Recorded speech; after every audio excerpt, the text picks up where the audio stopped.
I'm David Lombardo, and this is WCNY's The Capitol Press Room, and we're checking in with Josh Norkin, Director of the State Authority's Budget Office, which is tasked with making sure public authorities, big and small, are following the proper disclosure requirements, and came out with a report this spring finding that economic development officials in Broome County fell short of their fiduciary and paperwork obligations related to personal spending as well as support for the local Chamber of Commerce. So Josh, for starters, was this compliance review of the Broome County Industrial Development Agency and Local Development Corporation, which looked at a 3.5-year period ending last summer, a routine audit, or had something happened that prompted this specific review? A little bit of both. I think in part a routine audit. Each year the office looks for different entities that could be part of a review that it does. And just to clarify, we do reviews, not audits, because we look at sort of the legal and operational impacts, and we don't sort of get too deep into the individual finances always in the same way that a typical auditor might. But the other thing I think about the Broome County IDA was that it had not really received an audit or a review in quite some time. And we had also, over a period of time, heard different complaints or concerns about the IDA and how it was operating. And so it seemed to make sense as a potential place to go and conduct a review of IDA. Well, can you flesh out some of the key findings from your review?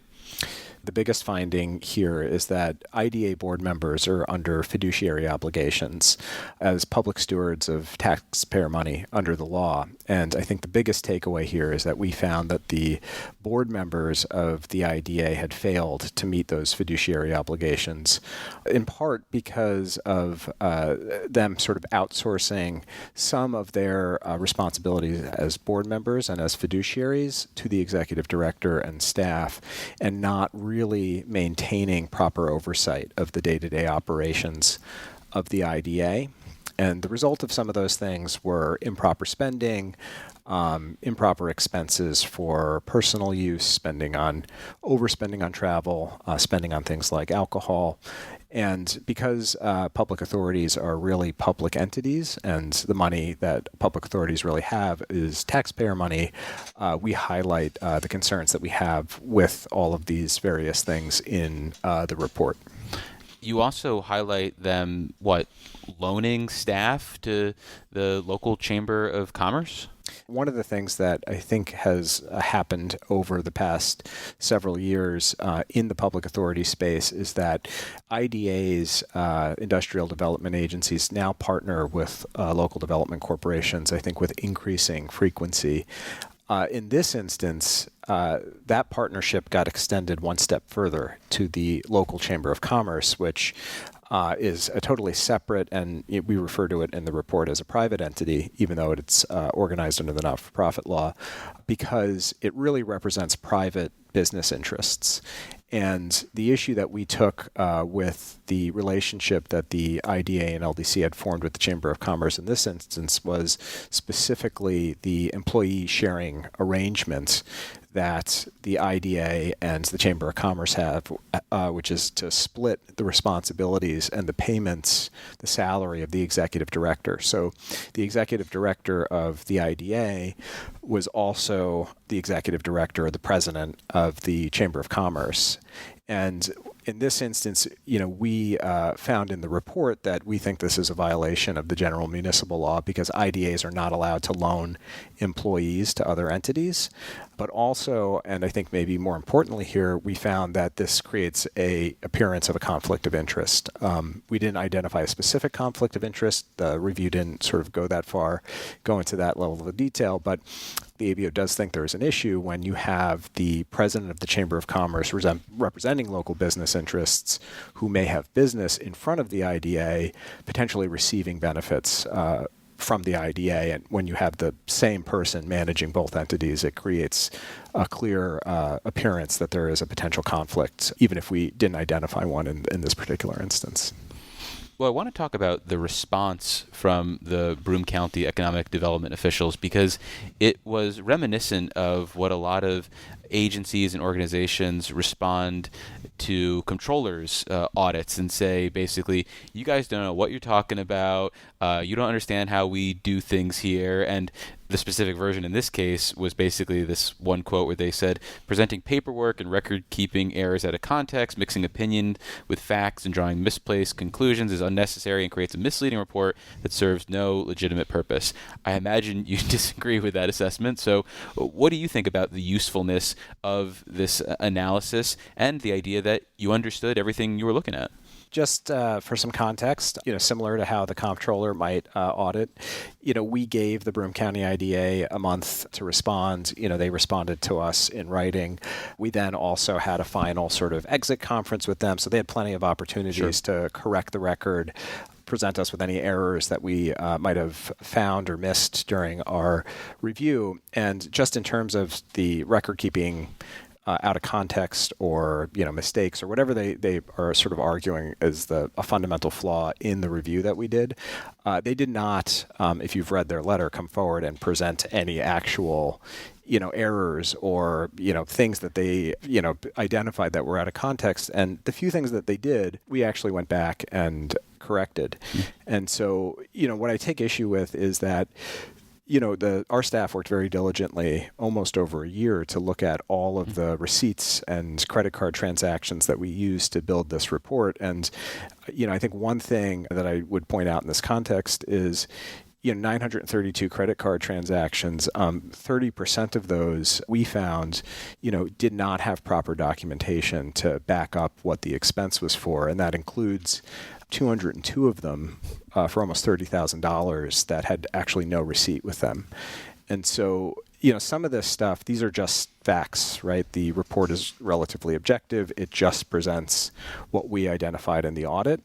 But I think the bigger issue here is that if something was out of context or was incorrect, they had plenty of opportunity to correct it. They wrote us, obviously, a letter correcting a few things, but nothing that would have altered or a major flaw in the report itself. Well, and in response to this review, the IDA in Broome County did agree to make some procedural changes. Are there planned changes, whether it's updates to their per diem rates for lodging and meals or adopting a discretionary spending policy? Does it satisfy your concerns? So we credit them for taking some initial steps here. Some of the things that they've done, I think are important. For example, they did not have a discretionary spending policy, which is something that the ABO has recommended for close to a decade for all public authorities. They've now adopted one, which is great. I mean, that's a great first step. It shows that they're taking some of what we found in the report seriously. But I think we have to, and the ABO needs to wait to pass judgment on, all of the steps that they're going to take, because the end of the report details 10 different recommendations that we are asking them to take up and fix. And we are going to go back to them and check at the 90-day mark to see whether or not they have, acknowledged and what steps they've taken to address each of those 10 recommendations. And so I think the initial steps are really promising. They did all of that before the review was concluded. But I think we still have a little bit more time here to see, whether or not on some of the more, stronger recommendations on some of the bigger problems we identified, whether or not they'll go so far as to fulfill or meet what we're asking them to do under all of those recommendations. Another component of the response was the IDA basically saying that your office didn't factor in all the great work they were doing, and you're not giving them any credit for all of the job creation they've been responsible for. What do you think of that idea that maybe the ends justifies the means in their unique approach to occasionally flaunting state rules and regulations? Yeah, I mean, look, for us, we don't look at the economic impact that they're having. I mean, that's for them, and that's for them to publish, right? Our job as sort of the oversight entity is to look to see where they're complying with the law and the various rules that they have to follow out there. And so, I don't know whether or not those statements are true or not true. Certainly they included some of them in the report, and I think, if that's true, that's great.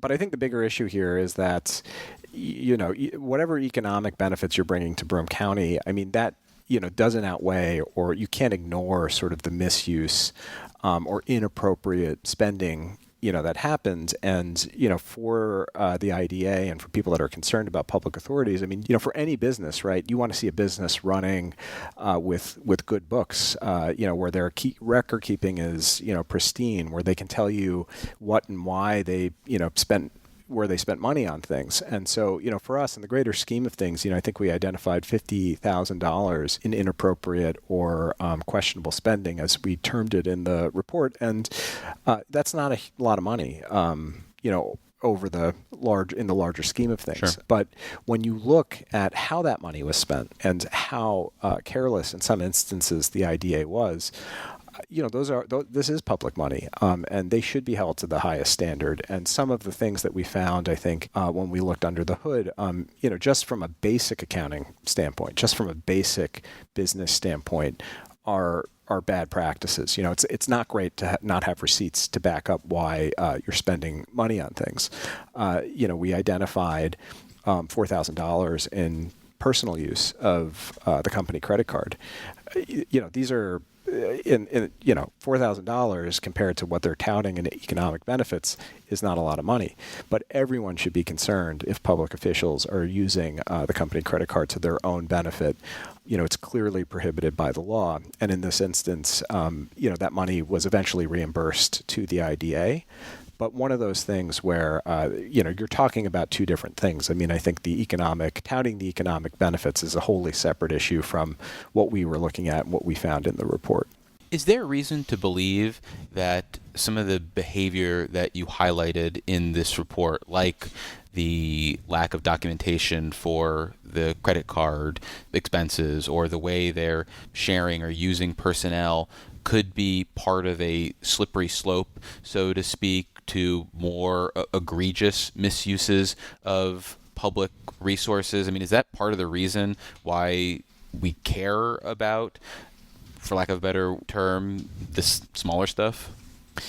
Yeah, I think that's right. I mean, there are, rules and laws here for a reason, and those rules and laws are built on scandals past, inside this building and outside of it. And so, I think good government agencies like the ABO are really involved in a public service. You're holding people accountable when they're operating, in government positions and spending taxpayer money. And so, we don't identify or uncover anything other than what is in the report. And I think, people have to draw their own conclusions as to whether or not, how slippery that slope is, and whether, some of the things that we found, suggest that there are bigger or other, problems under the hood that we did not identify. But yes, I think this is, you pull the thread, and this is where you start. This is what you want to look at. You want to, make sure that when, you're playing with public dollars, you're doing it right. And everybody should be holding, the officials at the IDA to the highest standards that, you would expect of your local elected government officials. You mentioned that this review of the Broome County Industrial Development Agency was done in part because of some complaints that you had received. And I'm curious, have you gotten complaints about other local IDAs that have prompted ongoing reviews that are in the works right now? Well, there's nothing that I can comment on in terms of ongoing reviews. I can tell everybody. Can you say if there are any ongoing reviews? We are in the midst of looking at. Yeah, I mean, yes, there are. Of course, there are. Would you say more than 10? No, Would you more like than to play 10. this guessing game? Having discussed on the show previously our FTE allotment, and given sort of what I've already said about the time it took to get this review, completed, it's certainly not more than 10. It would be under 10. So how do you prioritize that? Again, given the resources you have, do you have to add up all the complaints that you might get? Are there some that have a track record and you're more interested in them? How do you prioritize when to do this type of deeper dive? Yeah, I mean, I think it's a combination of things. And, I think the office has a process and an assessment that it does to try and identify, where we want to go and what we want to look at. And it's not always going to be an operational review of an IDA, county IDA.